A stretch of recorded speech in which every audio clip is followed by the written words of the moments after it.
Welcome to தரவண kitchen. இன்னைக்கு இந்த recipe பார்க்க போறீங்கன்னா பெஸ்ட் பீட்சா. யாருக்கெல்லாம் பீட்சா பிடிக்கும் வாங்க பீட்சான்னு பார்க்கலாம். 2 பீஸ் பன்னு எடுத்துக்கோங்க. தண்ணியும் கொஞ்சம் கொஞ்சமாக டொமேட்டோ சாஸ் ஊற்றிக்கோங்க. அதுலேயே கொஞ்சம் மாயா ஊற்றிக்கோங்க. அதில் எல்லா பக்கமும் போய் தடவிக்கோங்க. ப்ரெட்டில் எல்லா பக்கமும் எடுக்கணும். அப்படி தடவிக்கோங்க. தடவினதுக்கப்புறம் மில்கி மில்க் சீஸ் எடுத்துக்கோங்க.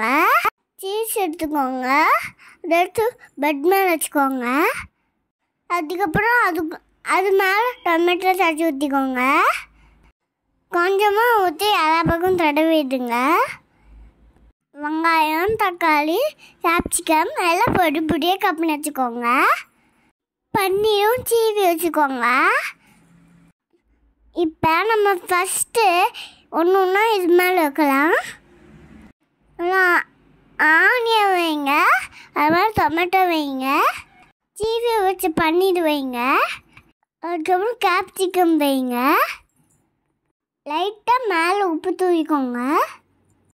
வெங்காயம், தக்காளி, கேப்சிகம் நல்லா கட் பண்ணி உப்பு போட்டு படுத்து வச்சுக்கோங்க.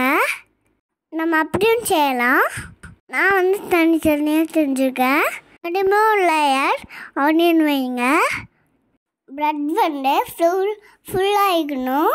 இப்போ பாருங்கள், ப்ரெட்டு ஃபுல்லாகிடுச்சு. அதுக்கும் மேலே சின்ன ஃப்ளேக் போட்டுக்கோங்க.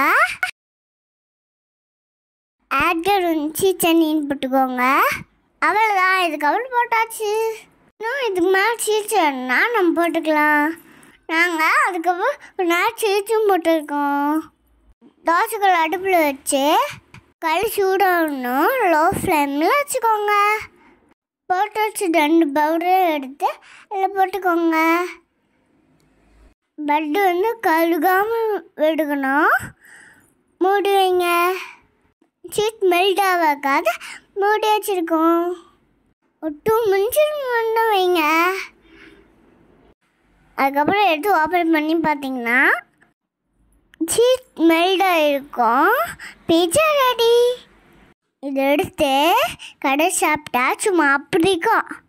உண்மையால் கடை சாப்பிட்றமா டேஸ்ட் இருந்தது. சூப்பராக இருந்தது. டேஸ்டியான பீட்சா ரெடி. வாங்க சாப்பிடலாம். பாய். லைக் பண்ணுங்க, கமெண்ட் பண்ணுங்க, மறக்காம சப்ஸ்கிரைப் பண்ணுங்க. பாய் சுட்டீஸ்.